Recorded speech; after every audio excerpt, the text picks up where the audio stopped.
നമസ്കാരം. Shadow ബ്രോഡ്കാസ്റ്റിംഗിന്റെ free learning ക്ലാസ്സുകളിലേക്ക് ഏവർക്കും സ്വാഗതം. ഞാൻ അമ്മു. ഞാൻ പഠിപ്പിക്കുന്നത് 4ാം ക്ലാസ്സിലെ ഇംഗ്ലീഷാണ്. നമ്മൾ കഴിഞ്ഞ ക്ലാസ്സുകളിലായിട്ട് ചർച്ച ചെയ്തുകൊണ്ടിരുന്നത് സീഡ് ഓഫ് ട്രൂത്ത് എന്ന് പറഞ്ഞ യൂണിറ്റിലെ പഠന പ്രവർത്തനങ്ങളാണ്, ആക്ടിവിറ്റീസ് ആണ് അല്ലേ? അതിന്റെ തുടർച്ച തന്നെയാണ് ഈ ക്ലാസ്സും. നോക്കൂ, my words complete the word ladder with the help of the clues given below. നമ്മുടെ ഇവിടെ ഒരു വേർഡ് ലാഡർ ഉണ്ട് അല്ലേ, ലൈക്ക് എ പസിൽ. നിങ്ങൾ പസിൽസ് ഒക്കെ കളിച്ചിട്ടുണ്ടോ? ഇങ്ങനെയൊക്കെ ഫില്ല് ചെയ്ത് പത്രങ്ങളിലൊക്കെ വരാറുണ്ട്. നിങ്ങൾ നോക്കണം കേട്ടോ, പത്രങ്ങളിലൊക്കെ വരാറുണ്ട്. പത്രങ്ങളിൽ ചില വിദ്യാഭ്യാസവുമായി ബന്ധപ്പെട്ട് അങ്ങനെയുള്ള എഡ്യൂക്കേഷണൽ ആയിട്ടുള്ള പതിപ്പുകളൊക്കെ ഉണ്ടാവാറുണ്ട്. അതിലൊക്കെ ഇങ്ങനെയുള്ള പസിൽസ് ഉണ്ടാവാറുണ്ട്. നിങ്ങളൊന്ന് ഒരു ബ്രെയിൻ സ്റ്റോമിങ് ആണ്. നമ്മുടെ ബ്രെയിനിന് കുറച്ച് ജോലി കൊടുക്കുന്ന പരിപാടികളാണ് ഇതെല്ലാം. വെറുതെ ഇരുന്ന് പഠിക്കുന്ന പോലല്ല. ഇതൊക്കെ കണ്ടുപിടിക്കണമെങ്കിൽ നമ്മൾ തലച്ചോറ് നന്നായിട്ടൊന്ന് പുകയണം അല്ലേ? നിങ്ങൾ കൊച്ചുകുട്ടികളല്ലേ, നിങ്ങൾക്ക് ഈസി ആയിട്ട് ഇതൊക്കെ കണ്ടുപിടിക്കാൻ പറ്റും. ഇത് പക്ഷേ നമ്മുടെ പാഠവുമായിട്ട് ബന്ധപ്പെട്ട ഒരു പസിലാണ്. So you can find out very easily. നമുക്ക് നോക്കാം. Dash is the best policy. എന്താണ് dash is the best policy എന്ന് പറഞ്ഞാൽ എന്താണ്? എന്തോ ഒരു കാര്യം ബെസ്റ്റ് പോളിസി ആണെന്നാണ് പറയുന്നത്. എന്ത് കാര്യമായിരിക്കും? And we have the answer, honesty.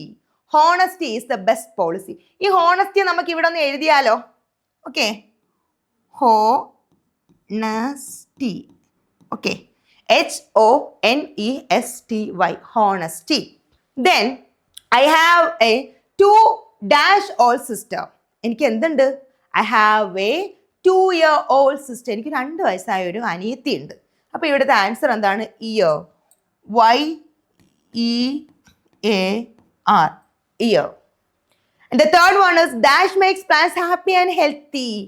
ഇതാണ്, പ്ലാന്റ്സിനെ നല്ല ഹാപ്പി ആക്കുകയും ഹെൽത്തി ആക്കുകയും ചെയ്യാൻ ആർക്ക് സാധിക്കും?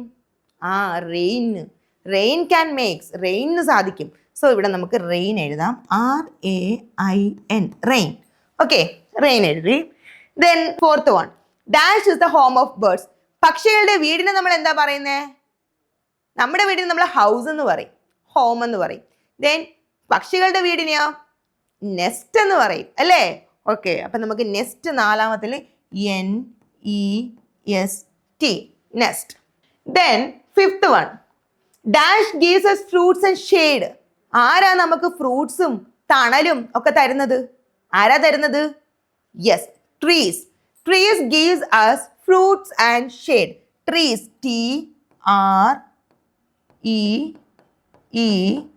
TREES, trees.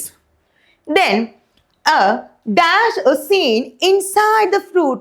ഫ്രൂട്ടിന്റെ അകത്ത് കാണുന്നത്, ആപ്പിളിന്റെ ഒക്കെ അകത്ത്, അവോക്കാഡോയുടെ അകത്ത്, ഡ്രാഗൺ ഫ്രൂട്ടിന്റെ ഒക്കെ അകത്ത് കറുത്ത കുരു. എന്താ അത്? അതിന് നമ്മൾ എന്താ പറയാ? We called it as seed. ഫ്രൂട്ടിന്റെ അകത്ത് എന്താ കാണുന്നത്? സീഡ്, വിത്തുകളാണ് കാണുന്നത് അല്ലേ? ഇപ്പൊ സീഡ്, SEE, സീഡ്. അപ്പൊ നമ്മുടെ വേർഡ് ലാഡർ നമ്മളിവിടെ കംപ്ലീറ്റ് ചെയ്തിരിക്കുകയാണ്. Honesty is the best policy. I have 2-year-old sister. Rain makes plants happy and healthy. Nest is the home of birds. Trees gives us fruits and shade. A seed is seen inside the fruit.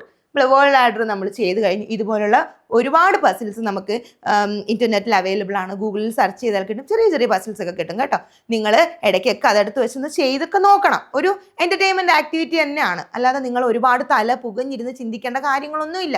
ചില പസിൽസിലൊക്കെ ഉത്തരം കണ്ടുപിടിക്കാനായിട്ട് അവയുടെ ചിത്രങ്ങളും കൂടി കൊടുത്തിരിക്കും. അപ്പം നിങ്ങൾക്ക് കുറച്ചും കൂടി എളുപ്പത്തിൽ ഉത്തരം കണ്ടുപിടിക്കാൻ സാധിക്കും. ആൻഡ് അറ്റ് ലാസ്റ്റ് ഇവിടെ എന്തുണ്ട്? ഒരു പാട്ടുണ്ട് അല്ലേ? Have you ever sown a seed? നിങ്ങൾ എപ്പോഴെങ്കിലും ഒരു വിത്ത് ഇട്ട് നോക്കിയിട്ടുണ്ടോ? What things are needed for the growth of a seed? Let's read the poem. നമ്മൾ ആദ്യം ഈ ചോദ്യത്തിന് ഉത്തരം എഴുതിയിട്ടുണ്ട് ഇല്ലേ?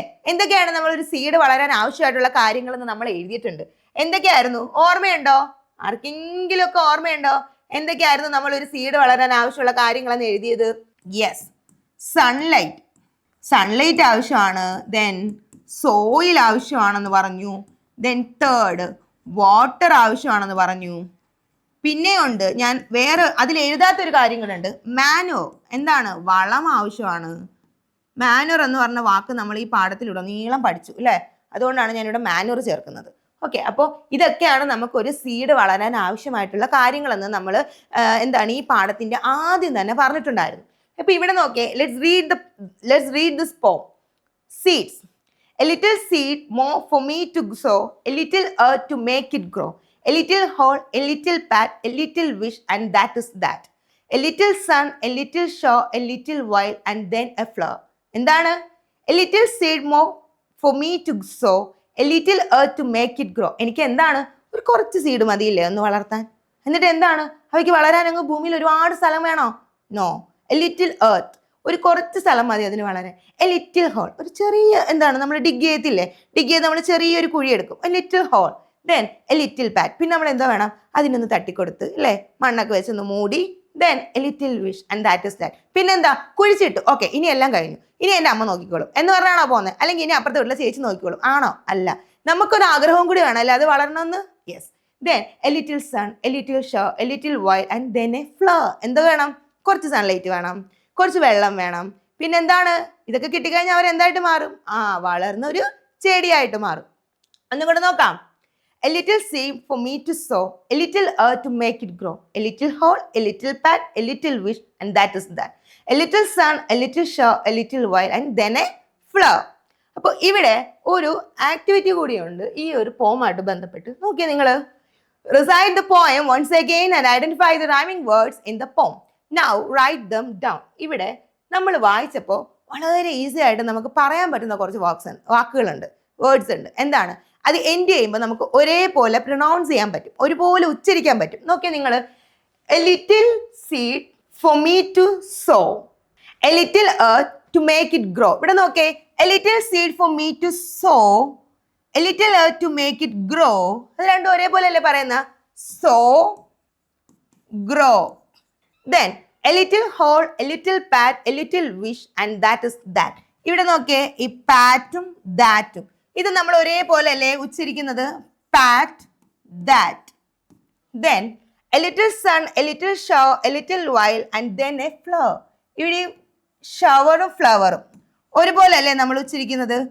ഷവർ ആൻഡ് ഫ്ലവർ ഒരുപോലെ അല്ലേ നമ്മൾ പറയുന്നത്? പറയുമ്പം അത് അവസാനിക്കുന്നത് ഒരുപോലെ അല്ലേ, എൻഡ് ചെയ്യുന്നത് ഒരുപോലെയാണ്. ഇതുപോലുള്ള ഒരുപാട് വേർഡ്സ് ഉണ്ട്. വേറെ ഞാൻ പറയട്ടെ.